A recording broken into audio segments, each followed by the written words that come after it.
माता की, छत्रपति शिवाजी महाराज की, धर्मवीर छत्रपति संभाजी महाराज की, भारतरत्न डॉक्टर बाबासाहेब आंबेडकरांचा, हिंदवी स्वराज्याचे सरसंस्थापक छत्रपति शिवाजी महाराज यांना मानाचा मुजरा करतो। भारतीय राज्यघटनेचे शिल्पकार भारतरत्न डॉक्टर बाबासाहेब आंबेडकर, अरे भैया इधर शांति रखो, थोड़ा शांति रखो इधर। भारतरत्न डॉक्टर बाबासाहेब आंबेडकर यांना मानवंदना अर्पित करतो। आपल्याला ज्यांनी खऱ्या अर्थानं प्रभू श्रीरामांचा परिचय करून दिला ते महर्षी वाल्मिकीजी, त्याचप्रमाणे महर्षी सुदर्शनजी यांच्या चरणी नतमस्तक होतो। आणि त्यासोबत या ठिकाणी इतक्या विराट संख्येने आपण उपस्थित आहात, आपल्या सर्वांना या ठिकाणून नमस्कार करतो, आपलं नमन करतो। मंचावर उपस्थित असलेले माननीय संजय भेंडेजी, माजी आमदार भोलाजी बढेल, संदीपजी जोशी, राजूजी हड़प, रितेशजी गावंडे, प्रकाशजी भोयर, भैयाजी बिघाने, रमेशजी सिंगारे, संदीपजी सावरकर, राहुलजी पांडे, शैलेंद्र जैन, आमचे सागरचे विधायक, विनोद थूल, कुणाल गोस्वामी, विजय चुटेले, लताताई काडगाळे, मंगलाबेन पटेल, प्रमोद चिखले, कुलदीप पसेरकर, मुन्नाजी यादव, रामसिंग अडबलिया, अमरदास महतो, सतीशजी सिरसवान, त्याचप्रमाणे विमलजी श्रीवास्तव, जयसिंग कछुआ, गोपालजी चुटेले, चंदूजी चव्हाण, राहुलजी ओराडे, मंचावरील सर्व मान्यवर, कोणाचं नाव सुटलं असेल तर मी क्षमा मागतो, पण माझी चूक नाही, ज्यांनी नावं लिहून दिले त्याची चूक आहे। आज मला अतिशय आनंद आहे की माझ्या घरी सभा घेण्याकरता मी या ठिकाणी आलो आहे। दक्षिण पश्चिम नागपूर हे माझं घर आहे आणि आज हा देवेंद्र फडणवीस देवा भाऊ जे काही आहे ते तुमच्यामुळे आहे, तुमच्या पाठिंब्यामुळे आहे, तुमच्या प्रेमामुळे आहे आणि तुम्ही वारंवार मला निवडून दिलं म्हणून या ठिकाणी खऱ्या अर्थानं आज या वेगवेगळ्या पदांवर मी काम करू शकलो। 5 वेळा सातत्याने तुम्ही मला निवडून दिलं आणि विरोधी पक्षात देखील काम केलं, मुख्यमंत्री म्हणून काम केलं, विरोधी पक्ष नेता म्हणून काम केलं, उपमुख्यमंत्री म्हणून देखील काम केलं। पण या सगळ्या कारकिर्दीमध्ये मी महाराष्ट्रामध्ये आपल्या सर्वांची मान ही उंच ठेवली, कधीही आपल्याला खाली पाहायला लावलं नाही।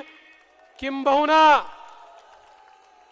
जो आमदार तुम्ही निवडून दिला त्या आमदारानं तुमचं नाव संपूर्ण महाराष्ट्रात नंबर 1 वर आणून दाखवलं, हे मला या ठिकाणी अतिशय गर्वाने सांगायचं आहे। आणि म्हणूनच आज आपण पाहतोय 25 वर्ष मी या विधानसभेमध्ये काम करतोय। त्यापूर्वी 2 वेळा नगरसेवक राहिलो, 2 वेळा महापौर राहिलो, पण या सगळ्या माझ्या वाटचालीमध्ये मी एकच तत्व ठेवलं, आपल्याला समाजाकरता काम करायचं आहे।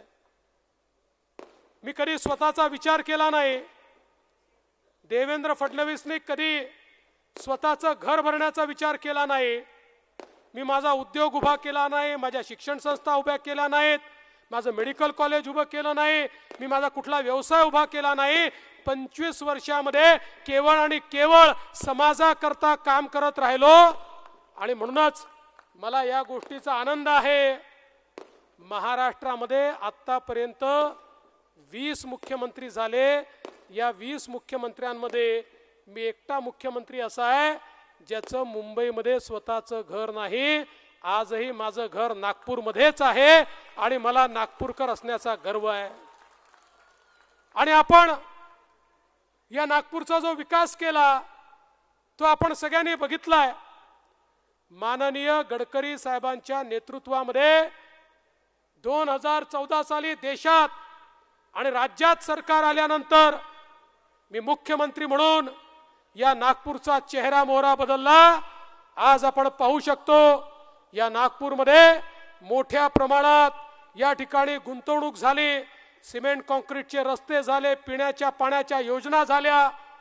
ज्या रस्त्यावर आपण आहोत 10 वर्षापूर्वी हा रस्ता कसा होता आणि आज कसा आहे हे आपण सगळे आपल्या डोळ्यांनी पाहू शकतो। मेट्रोचं जाळं या ठिकाणी आपण तयार केलं, नवीन एअरपोर्ट आपण तयार केला। या ठिकाणी आमचं मेडिकल कॉलेज बाजूला आहे। मेडिकल कॉलेज हे गरीबाचं हॉस्पिटल आहे।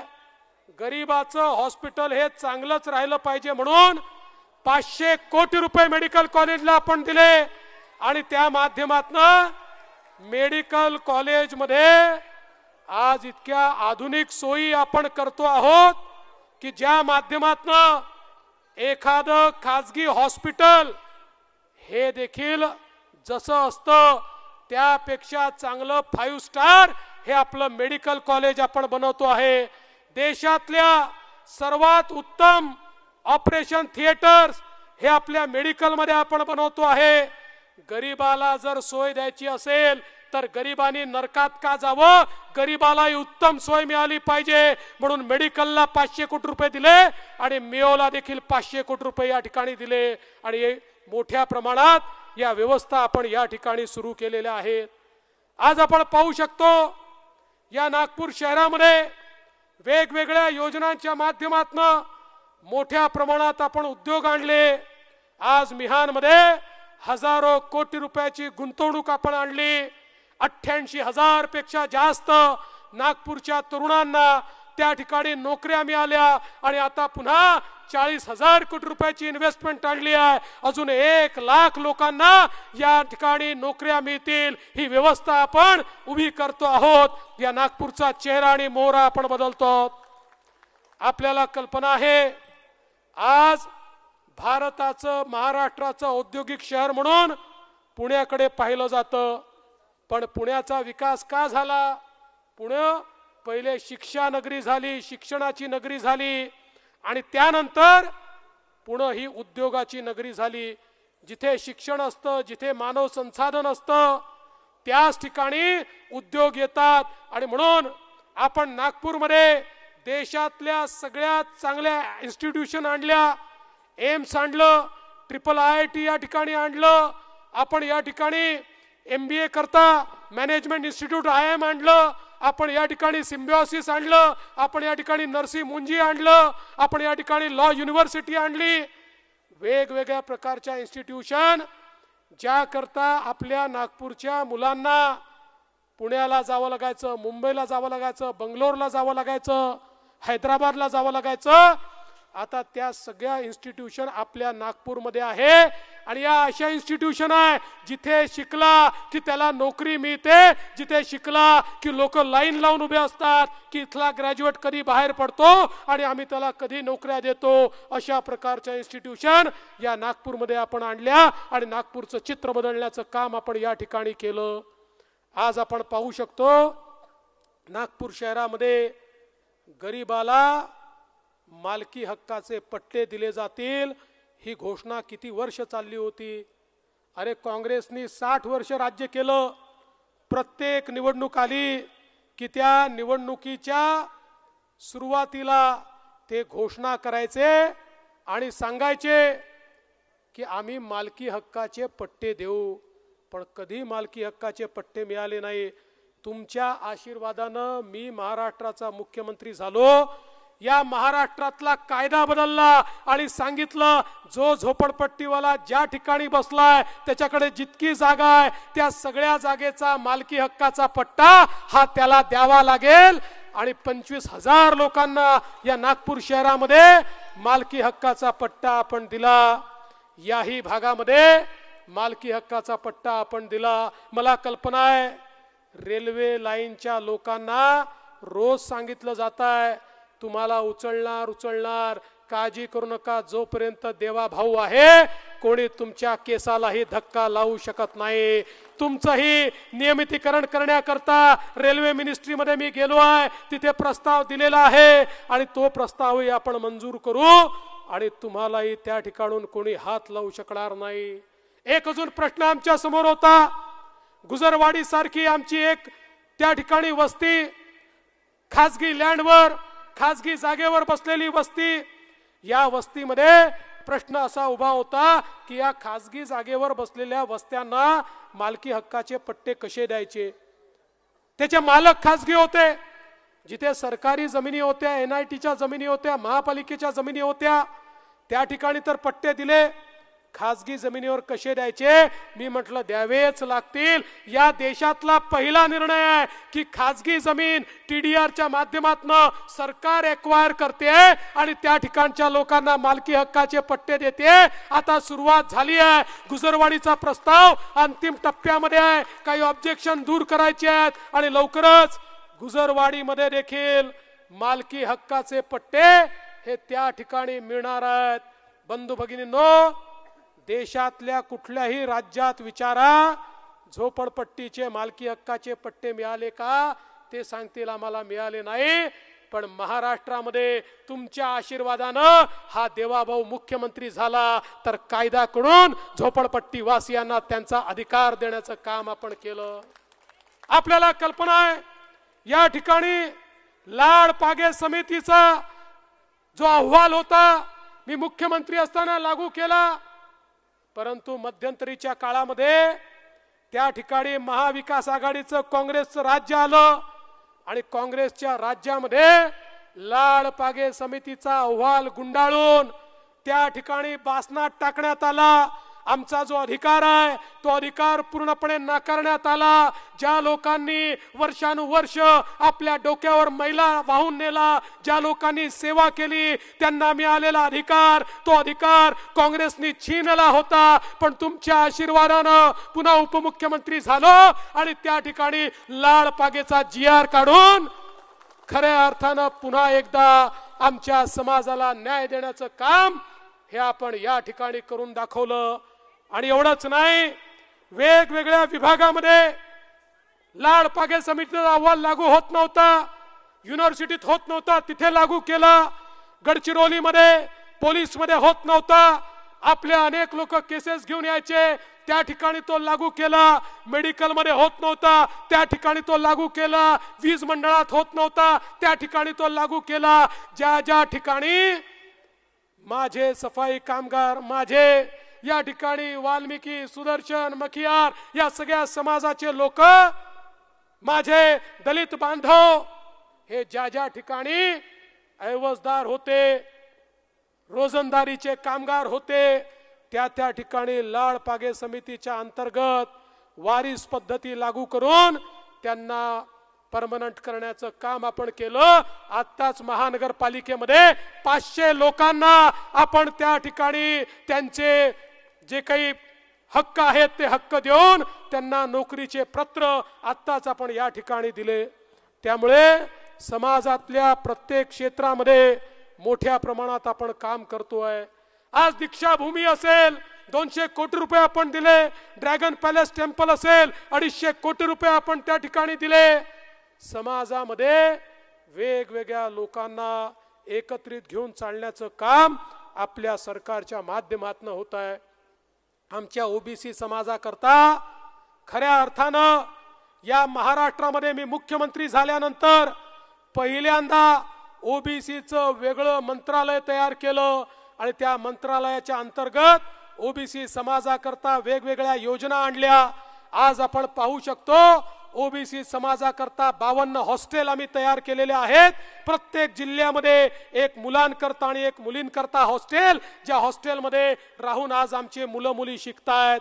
एवढंच नाही, SC असो, ST असो, OBC असो, कोणालाही आमच्या तरुणाला हॉस्टेलमध्ये जागा मिळाली नाही तर आम्ही निर्णय केला 40,000 रुपये ते 60,000 रुपये वर्षाला निर्वाह भत्ता आम्ही त्यांना देतो, जेणेकरून ते खाजगी ठिकाणी खोली घेऊन राहू शकतील, मेसमध्ये जेवू शकतील, कोणालाही हॉस्टेल नाही, राहायला जागा नाही म्हणून आपलं शिक्षण सोडण्याची आवश्यकता नाही.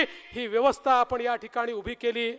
आज महाज्योतीची आपण स्थापना केली, त्या माध्यमातून ओबीसी समाजामध्ये MPSC UPSC असे तरुण जे आहेत त्या तरुणांना त्या नोकऱ्या लागल्या.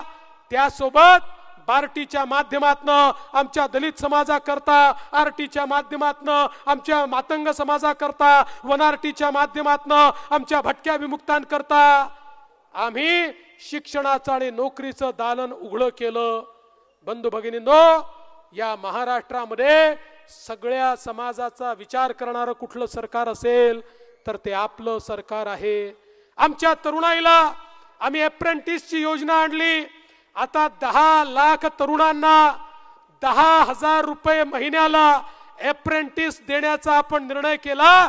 1 वर्षापर्यंत खासगी ठिकाणी देखील त्यांना नोकरी मिळाली तर त्यांचा 10,000 रुपयापर्यंतचा पगार आपलं राज्य सरकार देणार आहे. हा निर्णय आपण केला आणि आता पुन्हा एकदा तुमच्या आशीर्वादाने निवडून आल्यानंतर आमच्या तरुणांना 15 लाखापर्यंत बिनव्याजी लोन आपण देणार आहोत. ज्याला व्यवसाय करायचा आहे त्याला 15 लाखापर्यंत कुठलंही व्याज लागणार नाही, बिनव्याजी लोन आपण देणार आहोत. आमची मुलं आपल्या पायावर उभी राहिली पाहिजे, हा आपला या ठिकाणी प्रयत्न आहे.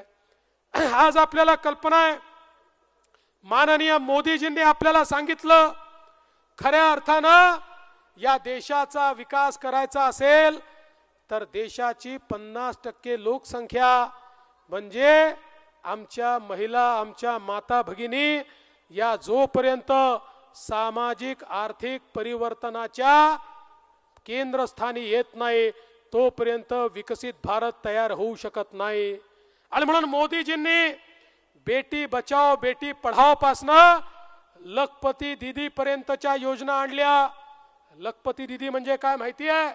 मोदीजींच्या योजनेतनं व्यवसाय सुरू करून ज्या महिला वर्षाला 1 लाख रुपयांपेक्षा जास्त पैसा कमवतात त्यांना लखपती दीदी म्हणतो. या महाराष्ट्रामध्ये गेल्या 2 वर्षामध्ये आम्ही 11 लाख लखपती दीदी तयार केल्या.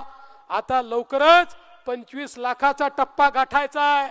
2028 पर्यंत 50 लाख आमच्या बहिणींना आम्हाला लखपती दीदी करायचा आहे आणि त्यानंतर 1 कोटी महिलांना लखपती दीदी आम्ही करणार आहोत. आमच्या सर्वसाधारण घरच्या आमच्या महिला या लाख रुपयाच्या वर पैसा कमावतील अशी लखपती दीदी योजना आमच्या मोदीजींनी या ठिकाणी सुरू केली. यासोबत राज्यामध्ये आपण महिला केंद्रित धोरण आखलं आणि महिला केंद्रित धोरणाच्या अंतर्गत आपण लेक लाडकी सारखी योजना आणली. लेक लाडकी योजनेमध्ये आपल्याला कल्पना आहे, आपल्या घरी जर मुलगी जन्माला आली तर मुलीच्या जन्माचं स्वागत झालं पाहिजे. मुलगी जन्माला आली की 5,000 रुपये, ती पहिल्या वर्गात गेली की 5,000 रुपये, ती 7व्या वर्गात गेली की 7,000 रुपये, ती 11व्या वर्गात गेली की 8,000 रुपये, ती 18 वर्षाची झाली की 75,000 रुपये, असे 1 लाख रुपये त्या परिवाराला आपण आता देतो. ज्या घरी मुलगी येईल ते घर लखपती झालं पाहिजे आणि त्या घराने मुलीचं स्वागत केलं पाहिजे, अशी योजना आपण या ठिकाणी सुरू केली. आज आपल्याला माहिती आहे, या काँग्रेसच्या लोकांनी खासगी कॉलेजेस सुरू केले. इंजिनिअरिंग कॉलेजेस यांची, मेडिकल कॉलेज यांचं, MBA कॉलेज यांचं, BBA कॉलेज यांचं, BEd कॉलेज यांचं आणि यांच्या सगळ्यांच्या कॉलेजमध्ये 2 लाख रुपये, 4 लाख रुपये, 6 लाख रुपये या ठिकाणी फी भरावी लागते. बंधू भगिनींनो, एकीकडे आम्ही 50% कन्सेशन दिलं होतं, पण लक्षात आलं आमच्या ज्या मध्यमवर्गीय आणि गरिबाचं घर आहे या घरामध्ये 1 मुलगा असेल 1 मुलगी असेल, आई बाप सांगतात आम्हाला मुलाला शिकवण्याचीच आमच्याकडे परिस्थिती आहे. मुलीला सांगतात बाई तुझ्या भावालाच आम्ही शिकवू शकतो, तुझ्याकरता पैसे नाही आहेत, तू आता घरी बस. म्हणजे आमची ती चिमुकली कितीही हुशार असली तरी तिला उच्च शिक्षण घेता येत नाही, कारण घरातली परिस्थिती खराब असते. आता आम्ही आई बापांना सांगितलं, तुमच्या मुलीला शिकवण्याची ऐपत तुमची नसेल, काळजी करू नका. मुलीचे मामा मंत्रालयामध्ये मुंबईत बसले आहेत, मुलीच्या शिक्षणाचा पूर्ण खर्च हा आम्ही करू. आणि आपल्या महाराष्ट्रामध्ये मुलींच्या उच्च शिक्षणाचा सगळा खर्च आता आपलं सरकार करताय.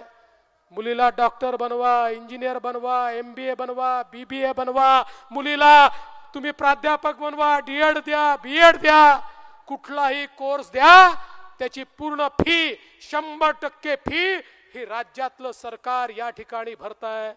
एवढंच नाही, आपण निर्णय केला आपल्या STच्या बसमध्ये महिलांना 50% कन्सेशन आता आपण देतो.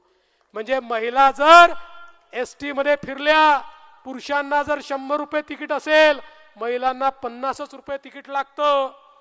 मी एक गोष्ट सांगू इच्छितो, ज्यावेळेस ही योजना घोषित केली, ST महामंडळाचे लोक आले, म्हणाले साहेब घोषणा करू नका, आमची ST तोट्यात आहे, ST बंद करेल. मी सांगितलं आम्ही तुम्हाला मदत करू, पण योजना तर आम्ही करूच. 1 महिन्यापूर्वी तेच लोक आले, आम्हाला म्हणाले साहेब काही झालं तरी ही योजना बंद करू नका. अरे म्हटलं अजब लोक आहे तुम्ही, आधी म्हणता बंद करा, आता म्हणता करू नका. त्यांनी सांगितलं जेव्हापासून योजना सुरू झाली इतक्या महिला प्रवास करायला लागल्या की तोट्यात असलेली आमची ST फायद्यामध्ये आली, त्यामुळे ही योजना तुम्ही सुरूच ठेवा. मी पण विचार केला हे नेमकं चाललं काय आहे. मग माझ्या लक्षात आलं अलीकडच्या काळामध्ये आमच्या लाडक्या बहिणी आमच्या भाऊजींना सांगतात कुठे जायचं असेल STनी मीच जाते, मला अर्धच तिकीट लागतं, तुम्ही गेले की तिकीटही दुप्पट लागतं, आणि तुम्ही गेल्यानंतर पान तंबाखू खर्रा काय काय करून येता आणि आपले पैसे घालवून येता. मी गेली तर अर्ध्या पैशात पैसे वाचवून येते. आता आमच्या लाडक्या बहिणीच या ठिकाणी फिरून राहिलेल्या आहेत, हे आपल्याला पाहायला मिळत आहे. आणि एवढंच नाही तर आपण मुख्यमंत्री माझी लाडकी बहीण योजना आणली, ज्या योजनेच्या अंतर्गत लाडक्या बहिणींच्या खात्यामध्ये 1500 रुपये आपण महिन्याला जमा करतो. योजना आणली तर काँग्रेसचे पोपट मिठू मिठू बोलत होते, योजना होणारच नाही, हे तर जमणारच नाही, ही तर फसवीच आहे.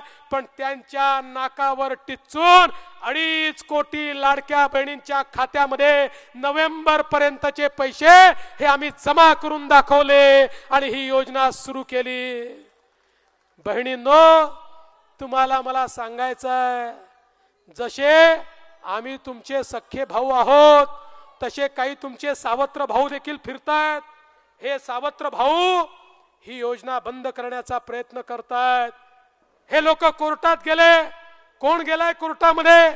काँग्रेसचे अध्यक्ष नाना पटोले, काँग्रेसचे माजी मंत्री सुनील केदार यांचे अधिकृत निवडणूक प्रमुख अनिल वडपल्लीवार हे हायकोर्ट मध्ये गेले. काँग्रेसच्या वतीनं याचिका केली आणि सांगितलं लाडकी बहीण योजना बंद करा, लेक लाडकी योजना बंद करा, मुलींचं मोफत शिक्षण बंद करा, या ठिकाणी जे काही मुलींना कन्सेशन देतात ते बंद करा, STचं कन्सेशन बंद करा. आणि त्या ठिकाणी त्यांनी सांगितलं या योजना म्हणजे पैशाचा चुराडा आहे, अशा प्रकारची याचिका त्यांनी केली. पण काळजी करू नका, तुमचे सख्खे भाऊ त्या ठिकाणी होते. आम्ही कोर्टात जोरदार तुमची बाजू मांडली आणि कोर्टाने सांगितलं लाडकी बहीण योजना सुरूच राहणार, ही बंद होणार नाही. आणि आता तर आपण निर्णय केलाय, पुन्हा एकदा तुमच्या आशीर्वादाने आपलं सरकार आलं. 1500 रुपये नाही, 2100 रुपये लाडक्या बहिणींना आपण त्या ठिकाणी देणार आहोत. त्यामुळे समाजातल्या सगळ्या घटकांचा विचार आपल्या सरकारच्या माध्यमातून आज चालला आहे. आपल्याला कल्पना आहे, आपण कामगारांकरता योजना आणली, कामगारांचं मंडळ तयार केलं, आमचे मुन्नाजी त्याचे अध्यक्ष होते. या मंडळाच्या माध्यमातून कामगारांकरता मोठ्या प्रमाणात नोंदणी करून त्यांना जीवनावश्यक वस्तू दिल्या, त्यांच्या खात्यात 5,000 रुपये दिले, त्यांना भांडे कुंडे दिले, त्यांना वेगवेगळ्या प्रकारच्या सोयी सवलती दिल्या आणि प्रत्येकाला कार्ड मिळालं. ज्या कामगाराला कार्ड मिळालं त्या कार्डवर त्याला त्या ठिकाणी इन्शुरन्सचा बेनिफिट मिळणार आहे, अपघात झाला तर पैसा मिळणार आहे, दुर्दैवाने वारला तर त्याच्या जी काही फॅमिली आहे त्याला पैसा मिळणार आहे, तो रिटायर झाला तर त्याला पैसा मिळणार आहे, त्याच्या पोराच्या शिक्षणाला पैसा मिळणार आहे, त्याचा पोरगा उच्च शिक्षणाला गेला त्याला पैसा मिळणार आहे, त्याच्या पोरीच्या लग्नाला पैसा मिळणार आहे. कामगार कल्याणाच्या माध्यमातून कामगारांकरता ही जी योजना आपण आणली, कामगाराचा सर्वांगीण विकास हा आपण या योजनेच्या माध्यमातून करतोय. हे गरिबांचं आणि मध्यमवर्गीयांचं सरकार आहे, हे सामान्य माणसाचं सरकार आहे, हे सामान्य माणसाच्या कल्याणाचा विचार करणारं सरकार आहे. पण बंधू भगिनींनो, हे सगळे निर्णय आम्ही घेऊ शकलो, या सगळ्या निर्णयामध्ये मी सहभागी होऊ शकलो, याचं श्रेय माझं नाही आहे, याचं श्रेय तुमचं आहे. कारण तुम्ही मला वारंवार निवडून देता म्हणून हा निर्णय मी या ठिकाणी करू शकतो. तुमचे आशीर्वाद मिळतात म्हणून मी सातत्याने तुमच्या करता लढू शकतो, झगडू शकतो आणि तुमच्या करता निर्णय घेऊ शकतो.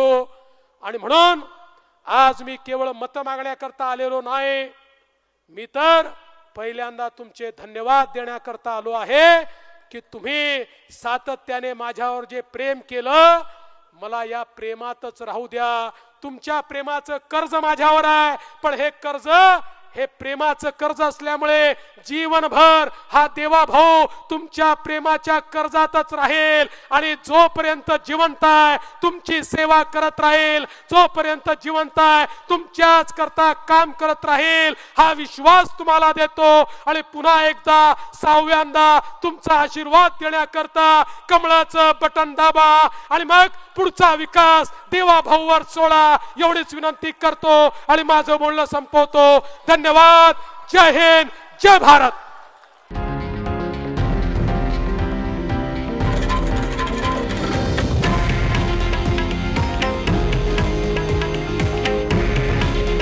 हे आहे देशातील नंबर 1 न्यूज नेटवर्क आणि आपण पाहत आहात TV9 मराठी. काळजी तुमची, हित महाराष्ट्राचं.